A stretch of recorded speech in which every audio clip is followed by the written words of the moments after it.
मेरे प्यारे दर्शकों को देश की सबसे पसंदीदा डिबेट शो देश की बहस में दीपक चौरसिया का नमस्कार।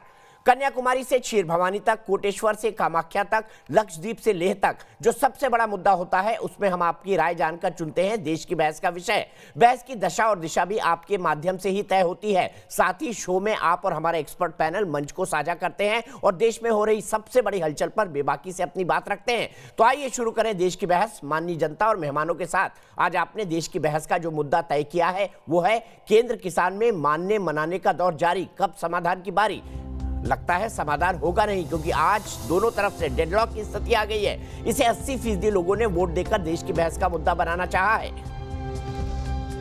पहले 3 कृषि कानूनों में संशोधन पर बात और उसके बाद संयुक्त किसान मोर्चा के प्रतिनिधि राजी नहीं हुए। फिर 1 से 1.5 साल तक तीनों कानूनों को होल्ड करने का ऑफर दिया गया, जिसे किसान संगठनों ने आज ठुकरा दिया। इसका असर यह हुआ है कि आज हुई 11 दौर की बातचीत भी बेनतीजा रही और अगली तारीख भी तय नहीं। उधर किसान संगठन अड़े हैं कि जब तक कानून वापस नहीं होगा तब तक आंदोलन खत्म नहीं होगा। कृषि मंत्री नरेंद्र सिंह तोमर ने किसानों से अपेक्षा भी की थी कि कोई बड़ी दुर्घटना न घटे, क्योंकि बड़ा सवाल 26 जनवरी को लेकर है। किसान संगठनों ने ऐलान किया है कि ट्रैक्टर मार्च तो होकर रहेगा, मगर प्रदर्शनकारी किसानों को यह भी तय करना होगा कि गणतंत्र दिवस की शान पर इंच भर भी आंच न आने पाए।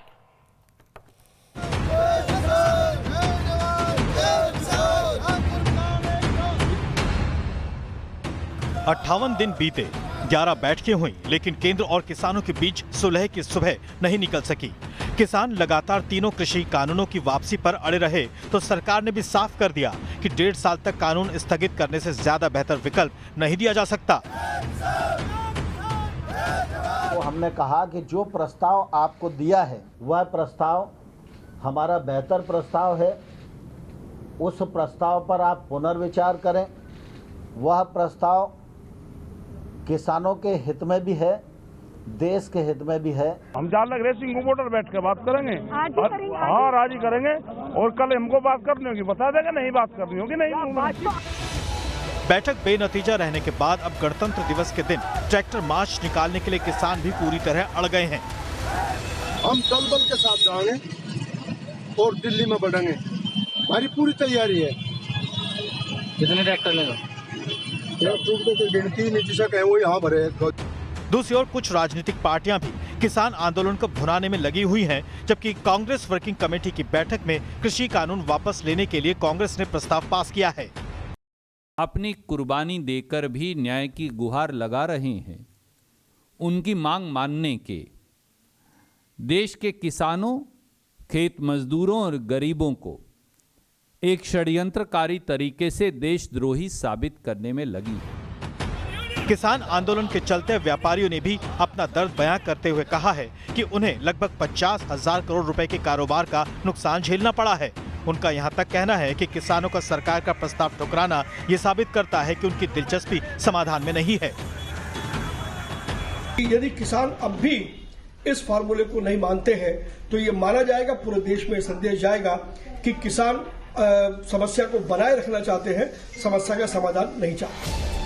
केंद्र सरकार लगातार किसानों को समझाने की कोशिश में जुटी तो सुप्रीम कोर्ट द्वारा गठित कमेटी भी कृषि कानून को लेकर अपने काम में जुट गई। देश की बहस में आज चर्चा है कि अगर 2 महीने में आंदोलनकारी किसान 2 कदम भी आगे नहीं बढ़ना चाहते और गणतंत्र दिवस के मौके पर ट्रैक्टर से ही अपना रास्ता निकालना चाहते हैं तो समाधान का समय आएगा कब? और देश की बहस में हमारा आज का सवाल इसी से जुड़ा हुआ है। हमने सवाल पूछा है, सरकार के 1.5 साल तक कानून स्थगन के प्रस्ताव पर किसानों को क्या पुनर्विचार करना चाहिए? हाँ या नहीं में आप हमें जवाब दे सकते हैं। आप हमारी वेबसाइट पर जा सकते हैं, आप हमारे मोबाइल ऐप को डाउनलोड कर सकते हैं और लगातार देश की बहस देख सकते हैं। आप हमारे ट्विटर हैंडल पर जा सकते हैं, आप हमारे फेसबुक पेज पर जा सकते हैं। कार्यक्रम के बारे में अगर कोई राय है, सुझाव है या फिर आप शो के अंदर शामिल होना चाहते हैं तो एक छोटा सा वीडियो बनाकर हमें 9711002266 पर आप व्हाट्सएप कर दें। सीधे पैनल को इंट्रोड्यूस करूंगा। मेरे साथ इकबाल सिंह लालपुरा साहब हैं, नेशनल स्पोक्स पर्सन है बीजेपी के, एक आईएएस ऑफिसर भी रह चुके हैं। रवनीक सिंह मान साहब मेरे साथ जुड़ेंगे, जो कि एक किसान हैं, किसान नेता हैं। मेरे साथ डॉक्टर राकेश सिंह है, प्रोफेसर है एग्रीकल्चर इकोनॉमिक्स के, बनारस यूनिवर्सिटी से जुड़े हुए हैं मेरे साथ आलोक शर्मा जी हैं, नेशनल स्पोक्स पर्सन है कांग्रेस के।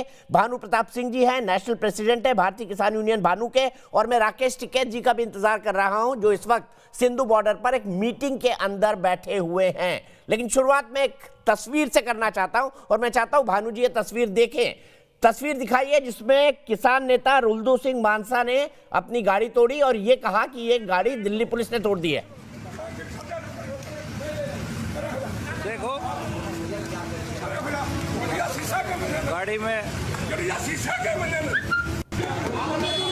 नहीं, पहले तो तुम नहीं तो रोकी, अब इसे क्यों हटवा रहे? मतलब पता नहीं है, लोग मीटिंग में जा रहे हैं। रहने दो रहने दो रहने दो। देखो गाड़ी में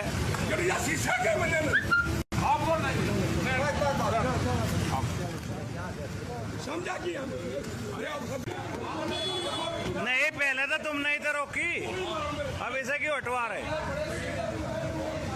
मतलब पता नहीं है, लोग मीटिंग में जा रहे हैं। रहने दो रहने दो रहने दो। देखो गाड़ी में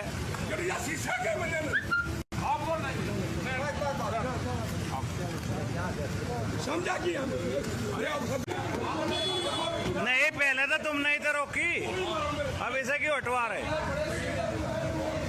मतलब पता नहीं है, लोग मीटिंग में पर आरोप है कि उन्होंने खुद अपनी ही गाड़ी के शीशे तोड़े और आरोप यह लगाया कि दिल्ली पुलिस उनकी गाड़ी को तोड़कर चली गई। भानु प्रताप सिंह जी क्या कहेंगे इस पर?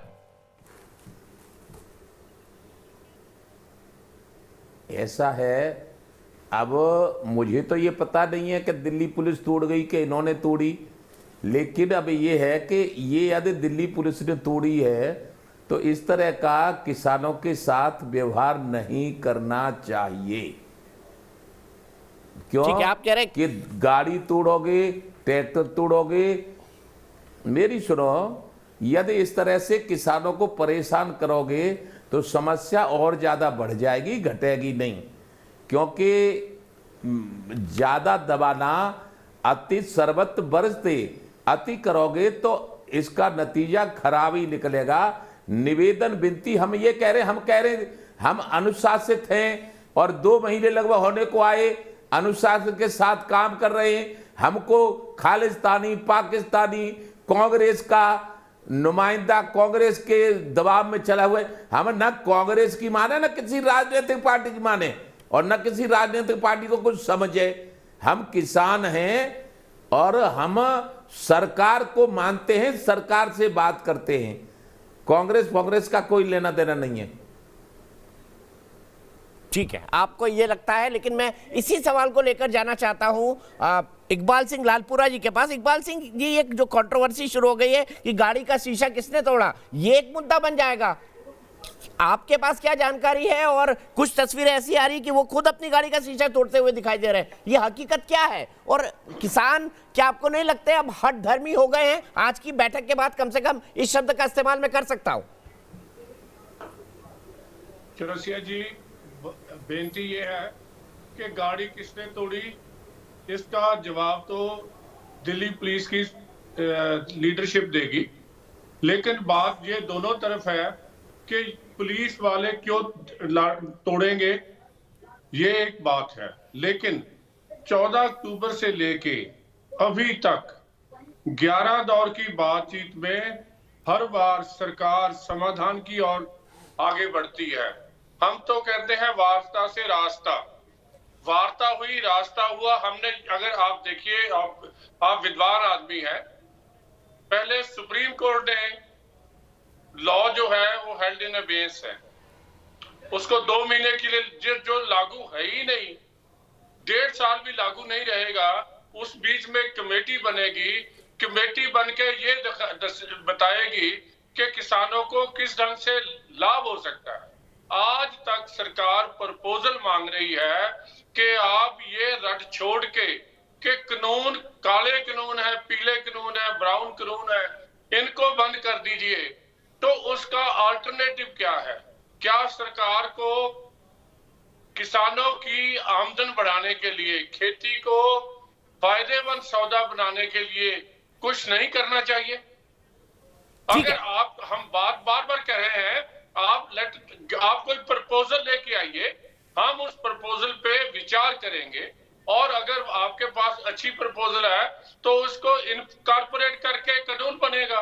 ठीक है, मैं इसी बात को समझने के लिए सीधे डॉक्टर राकेश सिंह के पास चलता हूं। डॉक्टर राकेश सिंह जी, क्या वाकई ये काले कानून हैं जैसा देश के अंदर पिक्चराइज किया जा रहा है? और क्या वाकई इन कानूनों के वापस लेने के सिवा, अगर इनको वापस नहीं लिया जाएगा तो किसान खत्म हो जाएगा? क्या आप इस परसेप्शन को मानते हैं जो फैलाया जा रहा है? जी नहीं, मैं इससे बिल्कुल सहमत नहीं हूँ। इसलिए कि जब देश की विकास दर 8%, 7% रहती है, तब भी कृषि की विकास दर 2%, 3% होती है। प्रतिवर्ष 5,600 से ज़्यादा किसान सुसाइड करता है, आत्महत्या करता है। तो क्या ऐसी स्थिति में हम ये चाहते हैं कि हमारे किसान सुसाइड करते रहे, कृषि में जो ग्रोथ रेट है वो कम रहे? तो इसका विकल्प क्या है? यदि सरकार ने इस तरह का कानून लाया तो उस पर विचार करना चाहिए, उस पर अमल करना चाहिए, उसको क्रियान्वित करना चाहिए। अन्यथा आपको एक वैकल्पिक व्यवस्था ले आनी चाहिए कि हाँ, हम ये प्रस्ताव चाहते हैं। उस प्रस्ताव पर भी सरकार और जो भी नीतिगत निर्णय लेते हैं वो लोग विचार करेंगे। तो मैं भी यही कहूँगा कि ये लग रहा है कि हठधर्मता है, बिना किसी वैकल्पिक प्रस्ताव को लाए ही इसको रद्द करना ये कहीं से उचित नहीं है। ठीक है, मैं सीधे भानु जी से यही सवाल लेता हूं, फिर आलोक शर्मा जी के पास जाऊंगा। भानु जी, हठधर्मिता है, और दूसरा ये कि कानून तो आएंगे, आप आज भले 1.5 साल के लिए सस्पेंड कर दें, लेकिन फिर भी वैकल्पिक बाजार देने के लिए कानून तो लाने पड़ेंगे। तो आप कोई बेहतर प्रस्ताव रख दीजिए अपनी तरफ से। 1 मिनट दीजिएगा, 1 मिनट दीजिए, 1 मिनट में मैं बता रहा हूं।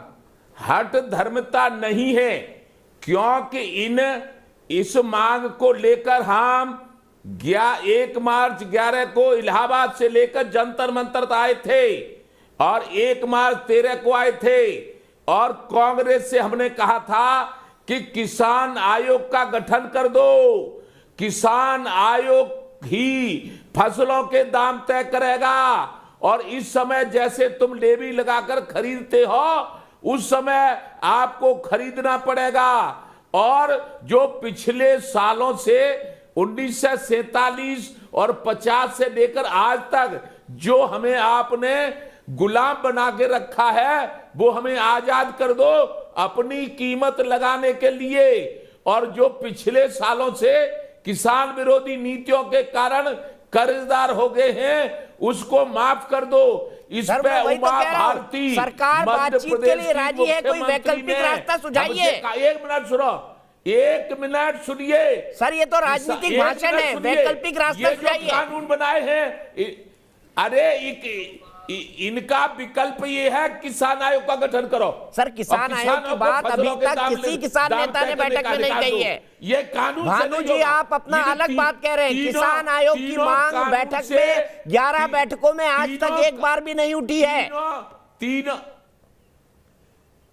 तीन अरे मत उठो बैठक में, तीनों कानून से सत्यानाश हो जाएगा किसान का।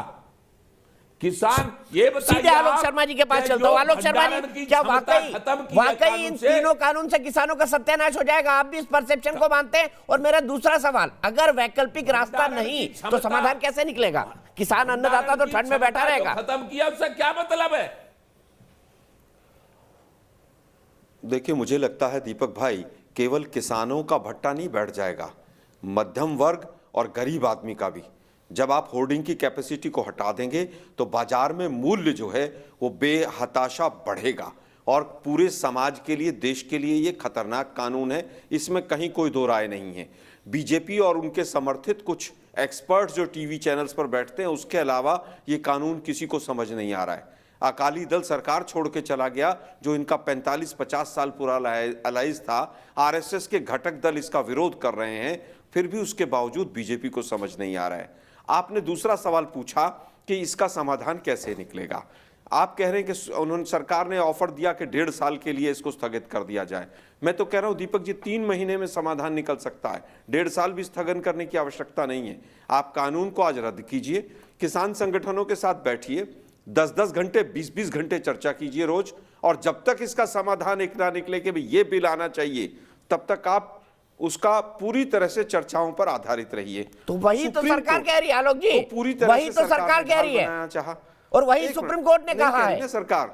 सरकार नहीं कह रही ना दीपक जी, सरकार जी सुप्रीम कोर्ट का तो बिल्कुल प्रश्न चिन्ह लगवा दिया इस सरकार ने। नीयत खराब थी इस सरकार की पहले दिन से। चोर दरवाजे से बिल आएगा, एनआईए की जांच होगी किसानों के ऊपर, सरकार झूठ बोलेगी, जाल में फंसाने की कोशिश की जाएगी, 100 से ज्यादा शहादत होने के बाद भी सुप्रीम कोर्ट को ढाल बनाएंगे, कमेटी का खेल खेलेंगे। हठ धर्मिता तो सरकार की है, हठ धर्मिता इतनी ज्यादा है, ऐसा लगता है कि बीजेपी ने कुछ कंपनियों से, कुछ बड़े धनाढ़यों से टोकन पकड़ लिया जो वापस नहीं हो रहा है। ठीक है, रमनीत जी के पास चलता हूं इसी बात से। आलोक जी ठीक है, आपने अपनी बात कह दी, अब आप रिपीट कर रहे हैं। दीपक जी रमनीत जी से जवाब लेना चाहूंगा, दीपक जी अंतिम बात कहना चाहूंगा। ठीक है, बोल दीजिए। आज सुप्रीम कोर्ट में दीपक जी आज सुप्रीम कोर्ट में स्थगन की बात कर दी कि साहब 1.5 साल तक के लिए स्थगित कर दिया जाएगा। कल ही दूसरी पीआईएल लग जाएगी बीजेपी के समर्थित 4 लोगों के द्वारा कि हमें ये कानून बहुत अच्छा है और सुप्रीम कोर्ट इस पर फैसला ले, और ये 1.5 साल हम रुक नहीं सकते। सरकार का केवल और केवल एक मकसद है, ये किसान आंदोलन किसी तरह से कमर टूट जाए। ये नक्सली है, खालिस्तानी है, टुकड़े टुकड़े गैंग है, आज ये हठ धर्मी हो गए, कुछ दिन पहले कुछ और थे, आतंकी थे। मुझे लगता है सरकार पूरी तरह से मान चुकी है कि गलती हुई है, लेकिन अहंकार आड़े आ रहा है। सुप्रीम कोर्ट को जवाब ले लेते हैं रमनीक मान से, फिर इकबाल सिंह लालपुरा जी से। रमनीक मान जी, क्या कानून इतने खराब है? फिर सुप्रीम कोर्ट स्वयं कह रहा है कि इस कमेटी के पास कोई पावर नहीं। जी थोड़ा सा धन्यवाद भाई साहब, मेरा समय धन्यवाद। पहले तो दीपक भाई, मैं कांग्रेस पार्टी के प्रवक्ता साथी से पूछना चाहूँगा कि 1995 से लेकर 2015 के बीच में अधिकांश समय आपकी सरकार थी, उस समय 3,17,948 किसानों ने आत्महत्या की थी। आपने क्या किया? आपने ऐसा कौन सा कानून लेके आए? नहीं प्लीज आप देखिए, आप राजनीतिक बात करेंगे तो थोड़ा सा जवाब आप भी लेते चलिए, कोई ऐसी बात नहीं, पीड़ा नहीं होनी चाहिए। मान साहब आपको कांग्रेस का फोबिया है क्या? नहीं कोई बात नहीं, मैं सारी बात करूंगा, मैं अकाली दल की बात करूंगा, मैं भाजपा की बात करूंगा, मैं सबकी बात करूंगा, और सबसे बड़ी बात मैं किसानों की बात करूंगा। ये देखिए आपके पेट में दर्द हो रहा है दीपक भाई, ये चुप कर देंगे तब मैं बोलूंगा। आलोक भाई उनको भी अपनी बात कहने का हक है ना, आप चुप की बात, उनको भी अपनी बात कहने का हक है, प्लीज बोलने दीजिए। दीपक भाई इनसे पूछिए ना, कहां के किसान? आलोक भाई आप पूछ लीजिएगा, मैं आपको मौका दूंगा, उनको अपनी बात तो खत्म करने दीजिए, उनको अपनी बात तो खत्म करने दीजिए। रमनीक जी बोलिए, आप पूछ लीजिएगा सवाल, मैं बोलूंगा कि आलोक भाई सवाल पूछिए। धन्यवाद।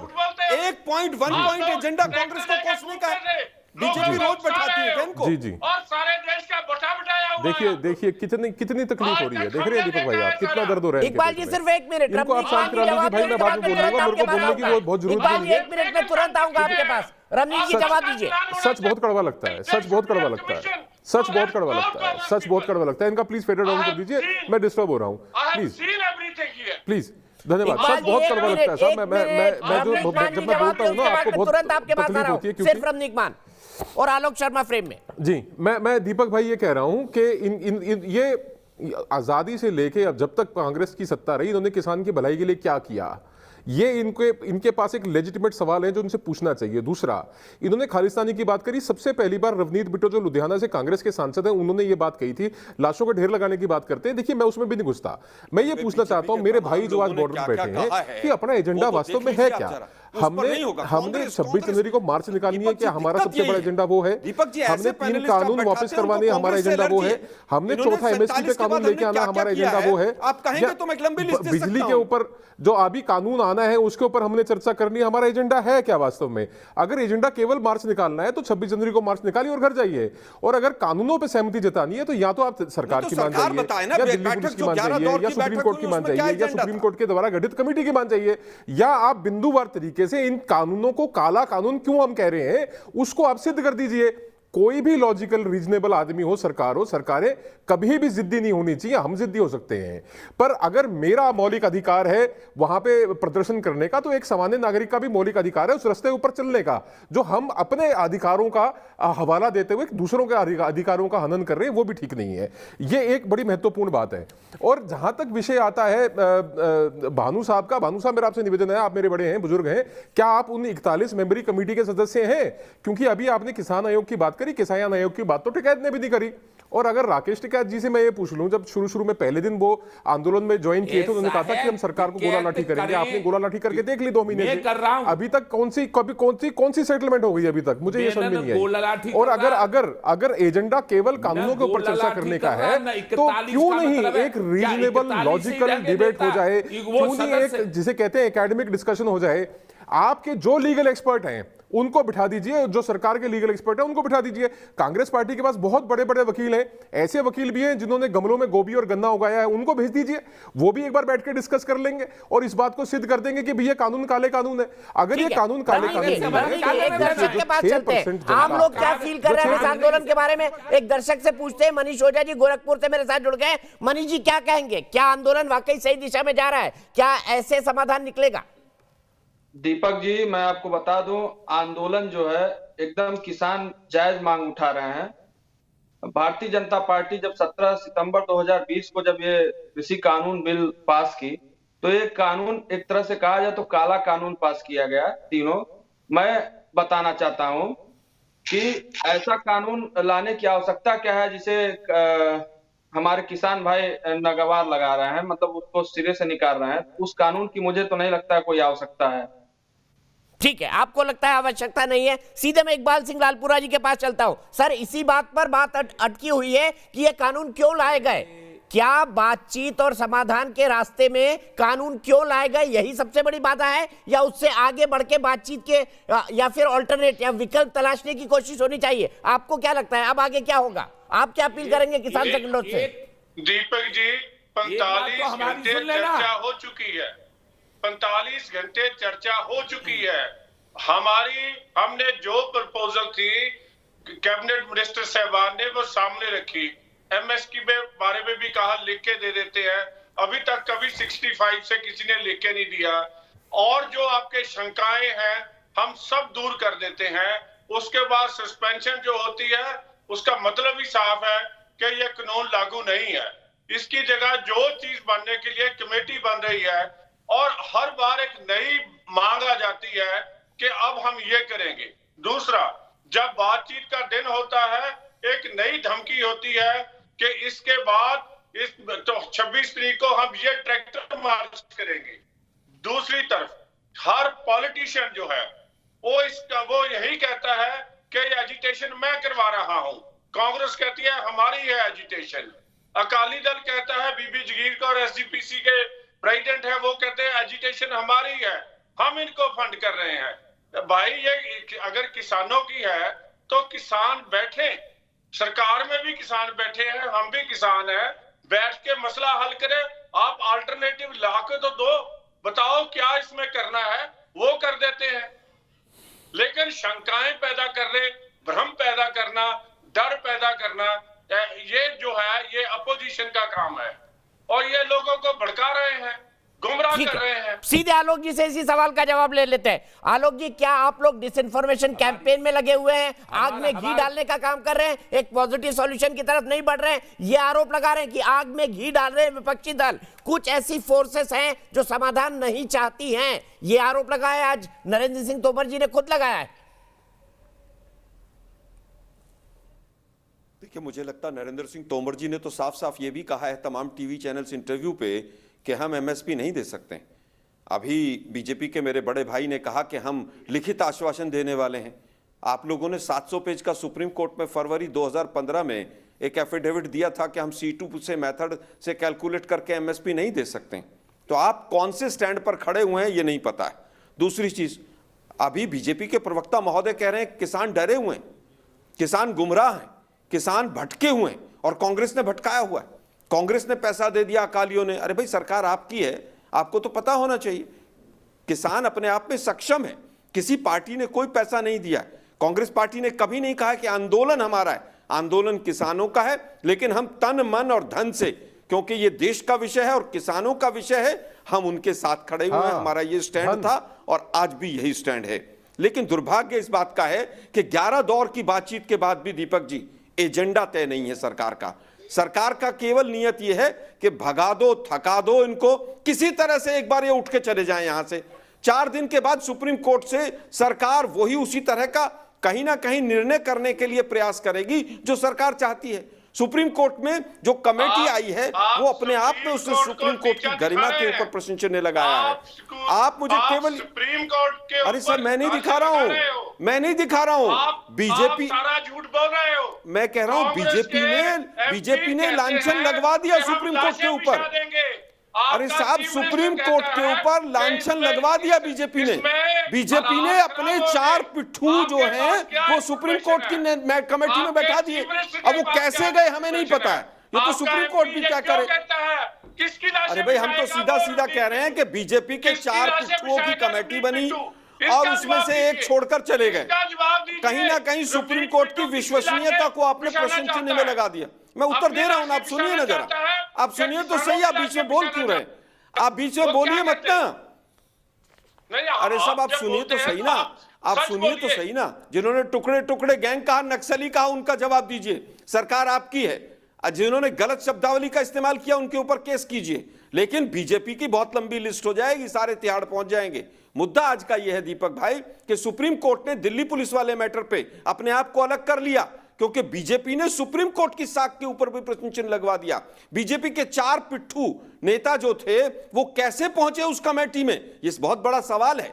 सुप्रीम कोर्ट के ऊपर सवाल नहीं है, उन 4 कमेटी के मेंबर्स के ऊपर सवाल है। और बहुत भयंकर सवाल है कि जो लोग वहां पर कह रहे थे कि ये लागू होना चाहिए, वही लोग कमेटी में कैसे पहुंचे, सरकार बताए इसके लिए। दूसरी चीज, 11 दौर की बैठक हुई बिना एजेंडे के, बिना एजेंडे के। प्लीज लगातार बोल रहे हैं। अरे साहब पंजाब छोड़ दीजिए, सरकार आपकी है, बहुत मजबूत सरकार है, मोदी जी की सरकार है। चीन यहाँ घुस के बैठ गया, चीन से निकलता नहीं है। चीन ने सैकड़ों एकड़ जमीन पर, हमारा हजारों एकड़ जमीन पर कब्जा करके बैठ गया।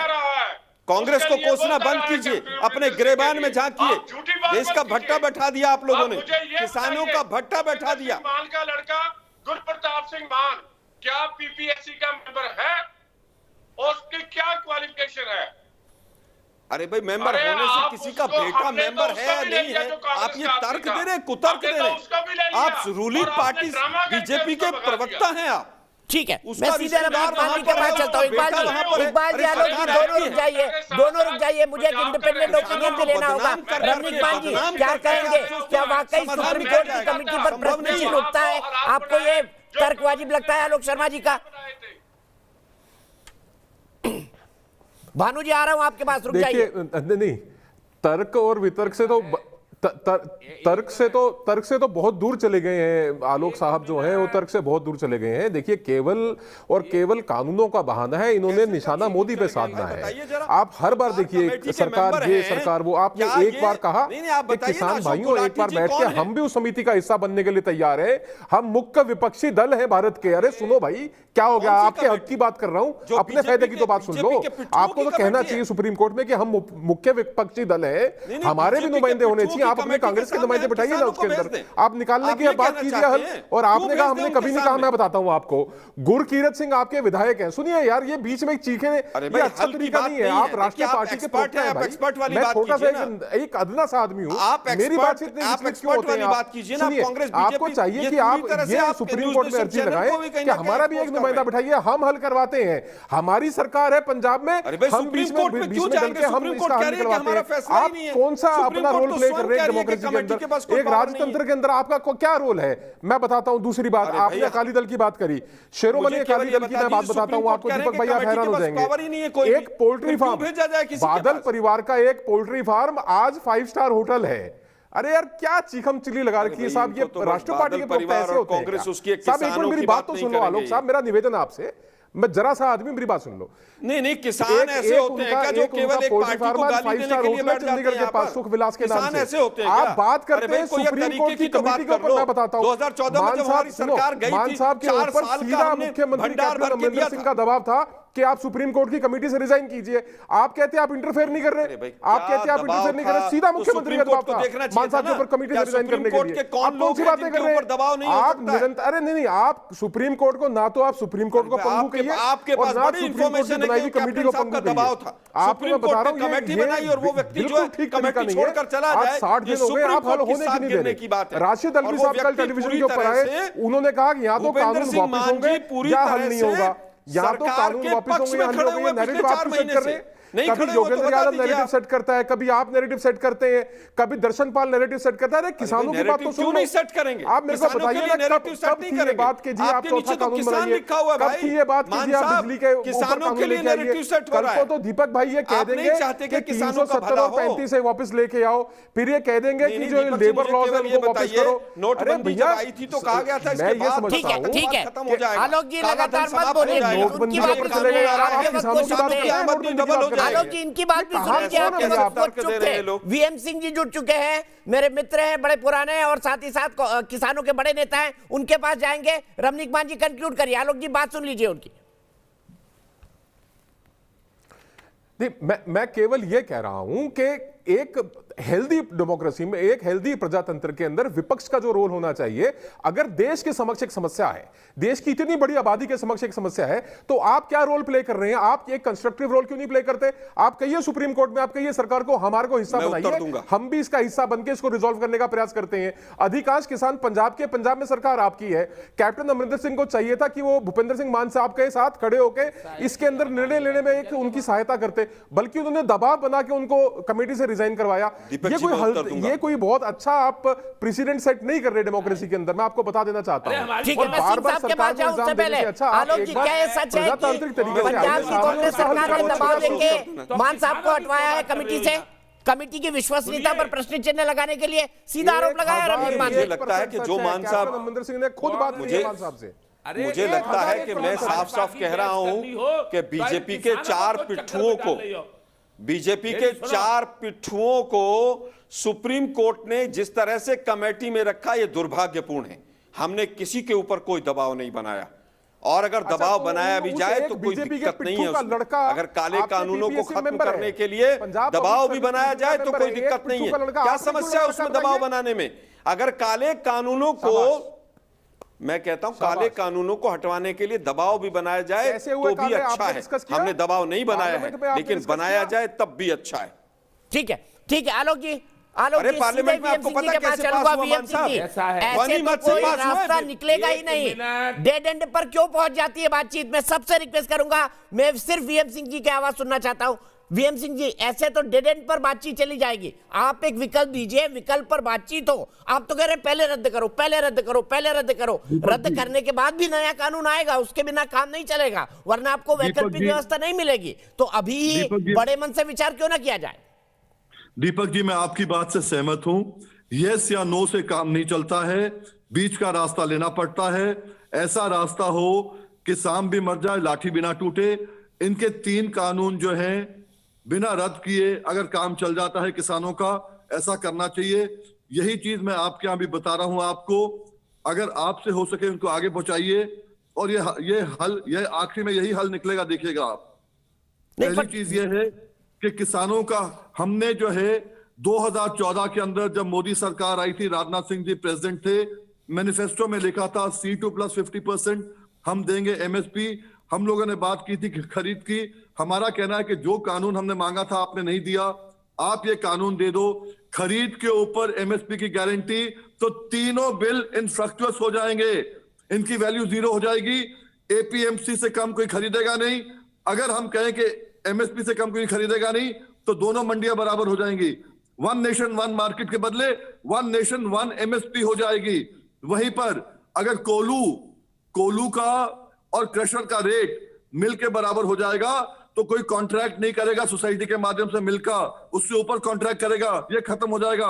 वही जमाखोरी, अगर होगा तो भी 7 रुपए ठीक है किलो 8 रुपए किलो वीएम सिंह साहब, मैं आपकी हर बात पे एग्री कर लेता हूं तर्क के तौर पर, लेकिन मेरी बात ये भी तो आप समझिए कि अगर आप ब्लैक एंड व्हाइट में यस और नो लेकर ही चलेंगे तो फिर आपको ये भी नहीं मिलेगा जिसकी आप बात कर रहे हैं। सरकार तो एमएसपी पर खुले दिल से चर्चा को तैयार है, पर वो चर्चा कभी आगे ही नहीं बढ़ती। 11 की 11 मीटिंग में एमएसपी पर कभी बात हुई नहीं, जो आपका सबसे बड़ा कंसर्न है। ये कितना अफसोसजनक है। दीपक भाई मेरी बात सुन लें, मैंने आपको शुरू में कहा कि यस और नो से काम नहीं चलता, मैंने खुद कहा ना। और मैं आपसे कह रहा हूं, शुरू में भी जब सबसे पहली मीटिंग हिंदुस्तान में मंत्रियों से हुई थी, राजनाथ सिंह जी से और तोमर जी से मेरी हुई थी 30 सितंबर को, हमने यही चीज उनसे कहा था, यही चीज मैंने उनसे कही थी। उसके 45 दिन बाद पंजाब से मीटिंग चालू हो गई। मैं आज भी कह रहा हूं कि अगर एमएसपी की बात आप उनसे बात करना चाह रहे हो जो आपसे बात नहीं करना चाह रहे, जो आपसे बात करना चाह रहे हैं, जो रास्ता दिखाना चाह रहे हैं पूरे देश को, आप उनसे बात नहीं करना चाह रहे, हम क्या कर सकते हैं फिर? तो आपको क्या लगता है कोई पॉलिटिकल अनड्यू इन्फ्लुएंस है किसानों के मन में जिसके चलते वो बातचीत को सिर्फ यस और नो तक सीमित रखना चाहते हैं? बिल्कुल, मुझे ये लगता है कि सरकार भी अगर सिंसियर होती तो आपने जो वायदा किया था 2014 में ऑर्डिनेंस लाओ, उसको पूरा कर दो, उसको पूरा कर दो। और आप कहो कि कांग्रेस ने हमसे कहा था, कांग्रेस ये बात कर रही थी, अरे कांग्रेस के अगर 3 बिल आप लेके आ रहे हो उसको छोड़ो, कांग्रेस को तो हमने नकार दिया था ना। आप अपने बिल की बात करो, अपना बिल ले आओगे, अपने आप एक किसान को अगर 14-15 हजार रुपए एकड़ का फालतू मिल जाएगा, वो भंगड़ा डालते हुए अपना घर वापस जाएगा। वो संजू वर्मा जी, क्या सरकार सीरियस नहीं है? क्या सरकार सीरियस नहीं है? उन्होंने आरोप यह भी लगाया कि पॉलिटिकल अनड्यू इन्फ्लुएंस है किसान संगठनों में। अभय दुबे जी का भी स्वागत कर रहा हूं, संजू वर्मा जी का भी स्वागत कर रहा हूं। और वो ये भी कह रहे हैं कि सरकार उन लोगों से बात कर रही है जो बात करना ही नहीं चाहते, जो बार बार टालना चाहते हैं। तो एक व्यापक डिस्कशन क्यों ना हो, ये वीएम सिंह खुद बोल रहे हैं।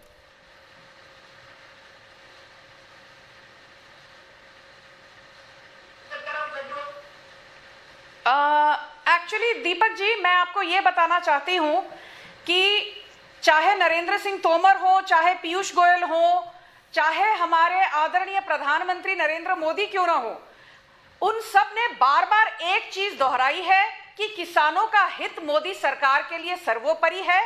और हम हर एक वर्ग, हर एक किसान संगठन, किसान संस्था, उनको अपने साथ कंसेंसस की ओर लेकर आना चाहते हैं। चाहे वो इक्का दुक्का संगठने हो, चाहे वो 5, 10, 15 किसान हो। यह बात तो सही है कि भारत में 300 से ज्यादा किसान यूनियन है और भारतीय किसान यूनियन सभी किसानों का प्रतिनिधित्व नहीं करती। यह बात मैं डंके की चोट पे आपके चैनल पर बताना चाहती हूं। राकेश टिकैत सभी किसानों का प्रतिनिधि नहीं बन सकते, ना ही गुरनाम सिंह चढ़ूनी सबके प्रतिनिधि हैं, ना ही शिव शर्मा कक्का जी सबके प्रतिनिधि हैं। सरकार इन लोगों के साथ इसलिए बातचीत कर रही है क्योंकि सरकार चाहती है कि कंसेंसस रादर देन कॉन्फ्रंटेशन, ये हमारी अप्रोच रही है और रहनी चाहिए। पर मैंने पहले भी आपके शो में कहा है इस मुद्दे पर कि माई वे और दी हाईवे, मोदी सरकार के साथ ये पॉलिसी तो नहीं चलेगी। आप समझौता करिए, सरकार 10 कदम आगे चलेगी, पर आप हर बार जब सरकार नेगोशिएटिंग टेबल पर आती है, आप तो 4 कदम पीछे चल जाते हैं और सरकार के सर पर बंदूक रख के कहते हैं या तो कानून को रद्द करो या तो हम घर वापसी नहीं करेंगे। ठीक है, आज ठीक है संजू जी। मोदी सरकार ने साफ स्पष्ट शब्दों में कहा, हम कानून को 1.5 साल तक सस्पेंड करेंगे, इसके आगे हम बातचीत के लिए तैयार हैं, बट ब्लैकमेलिंग काम नहीं करेगी। ठीक है, क्या ब्लैकमेलिंग कर रहे हैं किसान, इस पर जाएंगे। हरकिरत सिंह होशियारपुर से मेरे एक दर्शक जुड़ गए। हरकिरत जी, आप क्या कहेंगे? देखिए, मैं तो ये कहूंगा कि जो अभी मैम ने कहा कि माई वे और द हाईवे, ये हमारे आदरणीय प्रधानमंत्री जो हैं उनको भी ये सोचना चाहिए कि ये सिर्फ एक ईगो का मामला नहीं है, ये बहुत लोगों की जिंदगी का मामला है, उनके रोजगार का मामला है, हमारी फ्यूचर जनरेशन्स का मामला है। हम लोग वहां पे ठंड में इसलिए नहीं बैठे कि हमको वहां पे बैठना चाहते हैं, हम मजबूरी में बैठे हैं। जो कानून हमारे ऊपर थोपे गए हैं वो हमारी सलाह के बिना थोपे गए हैं। अगर हमको जो आप सरकार हमको देना चाहती है, हमको वो मंजूर ही नहीं है, तो हमें क्यों आप फोर्स कर रहे हैं कि हम उनको मानिए जो आपको पसंद है। मेरे कहने का मतलब ये है कि जो फार्मिंग कम्युनिटी है, हम सबको खाना देते हैं, सबको रोटी देते हैं। आप एक चीज देखिए, जब आप रोटी खाते हैं अपनी प्लेट में, आपको शुक्र मनाना चाहिए उस वाहिगुरु का या उस किसान का जिसने आपकी प्लेट में इतनी मेहनत करके वो रोटी डाली है। मेरे कहने का ये मतलब है, be sensitive to the farmers issue. और 10 बार आप बुला चुके हैं फार्मर्स को वहां मीटिंग के लिए।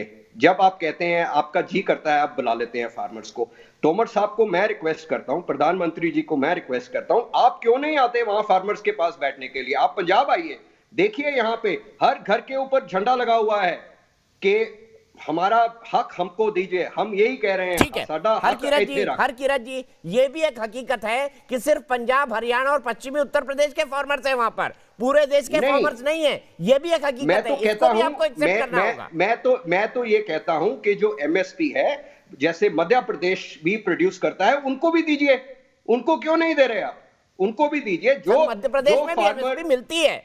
हरकिरत सिंह जी, मैं मध्य प्रदेश से ही आता हूं और वहां तो एमएसपी पर भावांतर योजना भी है। जो प्रोक्योरमेंट है वीट की और पैडी की, वो भी उनको भी दीजिए। ठीक है, मैं सीधे अभय दुबे जी के पास चलता हूं। अभय दुबे जी, आपको भी लग रहा है कि सरकार इनसेंसिटिव हो गई है टुवर्ड्स द कॉज? बिल्कुल 100%। दीपक जी, मैं उम्मीद कर रहा था कि प्रचंड बहुमत से जीती हुई सरकार कम से कम विनम्रता दिखाएगी और 100 किसानों की शहादत के बाद कम से कम दिल पसीजेगा। आपने, चूंकि आप और मैं दोनों मध्य प्रदेश से, आपने भावांतर का जिक्र किया। 2017 से अभी तक मोदी सरकार ने भावांतर का भुगतान नहीं किया है किसानों को। कमलनाथ जी ने भी चिट्ठी लिखी, शिवराज जी ने भी चिट्ठी लिखी। जो सोयाबीन का भावांतर भुगतान था, उसका पैसा नहीं दिया, उसके बाद उसको कंटिन्यू नहीं किया, वो पायलट प्रोजेक्ट था। अभी आपको मैं एक बड़ा खुलासा करता हूं। नीतीश बाबू की सरकार ने एक चिट्ठी लिखी है प्रधानमंत्री जी को और केंद्र सरकार को। उन्होंने कहा कि हमारा मार्केटिंग इंफ्रास्ट्रक्चर पूरा कोलैप्स हो गया है, हमारे धान और मक्का के किसानों को के फसलों के दाम नहीं मिल रहे हैं। वो कह रहे हैं कि धान का 2532 रुपया कीजिए और मक्का का 2526 रुपया कीजिए। आपने जो 1850 और 1886 रुपए किया है, ये अपर्याप्त है और खरीदी नहीं हो पा रही है। अंदर खाने तो चिट्ठी लिखकर कम्युनिकेट करते हैं, लेकिन बाहर आकर बात नहीं करते।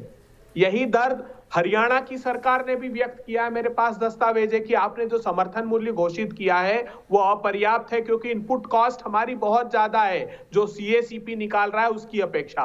सीएसीपी में 6 साल से लागत और मूल्य आयोग में 2 किसान प्रतिनिधियों को रखना था, उनको नहीं रखा। 2014 का भाषण सुनकर प्रधानमंत्री जी का मुझे उम्मीद बंधी थी कि चलिए ये जो कह रहे हैं शायद ये चरितार्थ करेंगे कि मैं स्वामीनाथन कमीशन का समर्थन मूल्य दूंगा, पर नहीं दिया। आज निजी क्षेत्र में क्या परेशानी, मैं हतप्रभ हूं। आप गन्ने पर फेयर एंड रिम्यूनरेटिव प्राइस घोषित करते हैं कि वो लोग जो इस कीमत से कम गन्ना खरीदेंगे अपराध होगा, तो इन कमोडिटीज पर भी कर दीजिए। सरकार का 1 भी रुपया खर्च नहीं हुआ। और प्रधानमंत्री जी ने जो 2011 में, आखिरी बात, प्रधानमंत्री जी ने 2011 में मुख्यमंत्री रहते हुए जो भावनाएं व्यक्त की थी वो बहुत बहुमूल्य है। उन्होंने अरे भाई जी, आप ये 2011 की बात बार बार दोहराते हैं। 2011 में आपने ही कर दिया होता जो उन्होंने कहा था। आपने क्यों नहीं किया? आपने क्यों नहीं बनाया एमएसपी का कानून? ये बता दीजिए फिर। बिल्कुल 10 सेकंड का समय दीजिए। देखिए क्या है, आज जब आपने असीमित मात्रा में संग्रहण की अनुमति दे दी ना इसेंशियल कमोडिटी एक्ट में, तब ये अनिवार्य हो जाता है। और मैं आपको मोदी सरकार की खुद की रिपोर्ट बताऊंगा कि कांग्रेस की सरकार का उल्लेख करते हुए कहते हैं वो कि बहुत अच्छा एक्सपोर्ट उस समय तक हमारा हो गया था। 44 मिलियन टन तक का एक्सपोर्ट कांग्रेस की सरकार के समय होने लगा था। अब एग्रीकल्चर धीरे धीरे कोलैप्स। ठीक है, मेरे साथ एक एग्रीकल्चर इकोनॉमिस्ट है, मैं सीधे उनके पास चलता हूं। डॉक्टर राकेश सिंह जी, मुझे बताइए, अभय दुबे जितना हाहाकारी पिक्चर पेश कर रहे हैं, क्या वाकई पिक्चर वैसा है? क्या इनपुट कॉस्ट के अगेंस्ट एमएसपी में कुछ मिलता ही नहीं है किसानों को? और अगर मिलता नहीं है तो फिर घाटे का सौदा क्यों करता है किसान? इसको भी थोड़ा समझा दीजिए। और ये एमएसपी 23 फसलों 24 फसलों की क्यों? जी देखिए, इस पे थोड़ा सा मैं प्रकाश ये डालूंगा कि जो स्वामीनाथन कमेटी की रिपोर्ट थी जिसमें कि ये कहा गया था कि जो C2 कास्ट है उसमें 50% और जोड़ करके एमएसपी घोषित किया जाए। सरकार, ये पहली सरकार है जिसने कि कम से कम 50% मार्जिन उसमें दिया।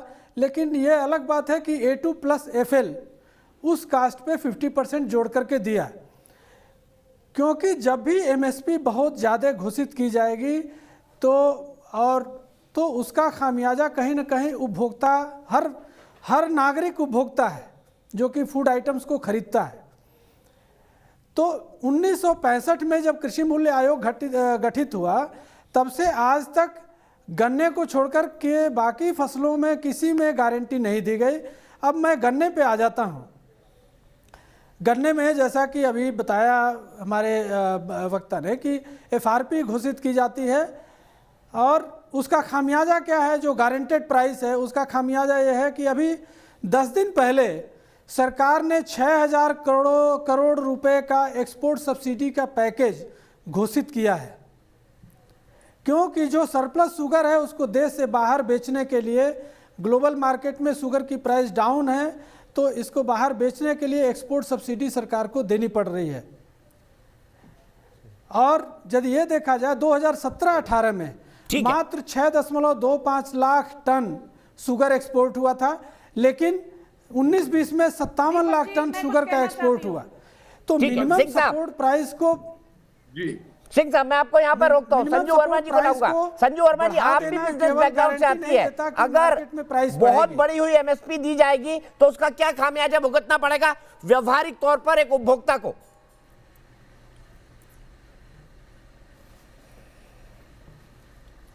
देखिए दीपक जी, मैं एक चीज कहना चाहती हूं आपको बड़े स्पष्ट शब्दों में कि इकोनॉमिक्स का, अर्थशास्त्र का ये रूल है कि किसी भी चीज का प्राइस डिमांड और सप्लाई पर निर्धारित है। एमएसपी में हम गारंटीड आउटपुट प्राइस देने की कोशिश करते हैं। अभी बात यह है कि मान लो मक्का हो, धान हो, गेहूं हो, यदि अंतर्राष्ट्रीय स्तर पर बहुत भारी मात्रा में इसका उत्पादन है तो there is an oversupply. तो चाहे आप जितनी भी कोशिश करें, लोकल डिमांड सप्लाई अंतर्राष्ट्रीय डिमांड सप्लाई से कहीं ना कहीं जुड़ी हुई है। तो एमएसपी तो आपने डाल दी, बट जब ग्लोबल सप्लाई इतनी है और डिमांड उतना नहीं है तो लोकल प्राइस पर भी फर्क पड़ेगा। आपने मान लो मक्के की एमएसपी रख दी 1850 रुपए प्रति क्विंटल, बट यदि ओवर सप्लाई है इंटरनेशनल मार्केट्स में और डोमेस्टिक मार्केट्स में, तो मुझे बताइए कि जब 1850 से कम में मिल रही है तो कोई 1850 क्यों देगा? इसीलिए मैं कहती हूं कि एमएसपी एक प्राइस एफिशिएंट मैकेनिज्म नहीं है। फिर भी किसानों के हित को मद्देनजर रखते हुए मोदी सरकार ने कहा है कि यदि किसी फसल का प्राइस एमएसपी से नीचे है तो जो डिफरेंस है सरकार अच्छा, तो ये बता दीजिए संजू वर्मा जी कि जब मक्के का समर्थन मूल्य 710 रुपए 1850 घोषित है और 710 रुपए मिल रहा था, तब मोदी सरकार ने 5 लाख मीट्रिक टन मक्का इंपोर्ट क्यों कर लिया विदेशों से? ये बताइए देश को। आपको ये बताना पड़ेगा कि जब वीट का प्रोडक्शन 105 से 107 मिलियन। अभय जी सुन लीजिए ना, आपको पूरा मौका मिला था बात करने का। बंद करिए, ये जो महाशय हैं बीच में बोलते जा रहे हैं। दीपक जी ये गलत बात है। जब ये बोल रहे थे आपने मुझे स्क्रीन पर नहीं लिया, अभी ये बार बार टोक रहे हैं। नहीं, मैंने बोल दिया उनको, चुप रहो। आप कंक्लूड करिए प्लीज। अनफेयर। सीधी बात राजेंद्र जैन जयपुर से जुड़िए। Market, thank you. यदि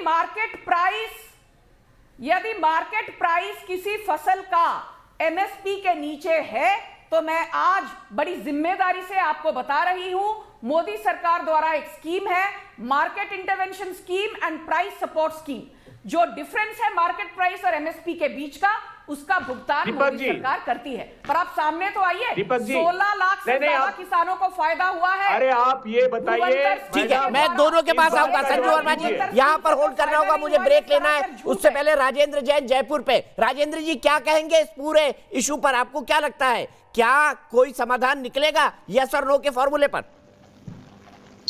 नमस्कार दीपक जी, मैं पिछले 15 सालों से 6 राज्यों के किसानों से जुड़ा हुआ हूं और एक बात मेरी समझ में नहीं आती है कि सरकार चाहे किसी भी पार्टी की हो, किसानों को नाराज करने की रिस्क कोई भी पार्टी नहीं उठाएगी। अभी देश में जो मौजूदा हालात चल रहे हैं, इससे एक बात ये सामने साफ नजर आ रही है कि कृषि बिल किसानों को सही ढंग से समझाया ही नहीं गया या किसान इसे सही ढंग से अभी तक समझ नहीं पाए। हमारे देश की एक एग्रीकल्चर एक्सटेंशन एजेंसी है, सेंट्रल गवर्नमेंट की भी है और स्टेट गवर्नमेंट की भी है। अगर ये किसानों को सही ढंग से बिल को समझाए, उनके फीडबैक को सरकार के सामने प्रेजेंट करे, तो शायद इससे कोई रास्ता आसानी से निकल सकता है। और वरना इस तरह से ये जो आंदोलन करना और करना, ये सब चीजें लोग इससे बहुत परेशान हो चुके हैं। ठीक है, आप राजेंद्र जी मुझे ऑनेस्टली बताइए, क्या वाकई ये काले कानून है? आपको क्या लगता है? आप तो किसानों से जुड़े हुए हैं। देखिए सर, मैं बहुत सारे किसानों से मिलता हूं, जुलता हूं, उनसे बातचीत होती है। अधिकांश किसान इस बिल को अपने लिए मतलब कोई ज्यादा वो नहीं बता रहे कि इस बिल से उनको कोई नुकसान नहीं है।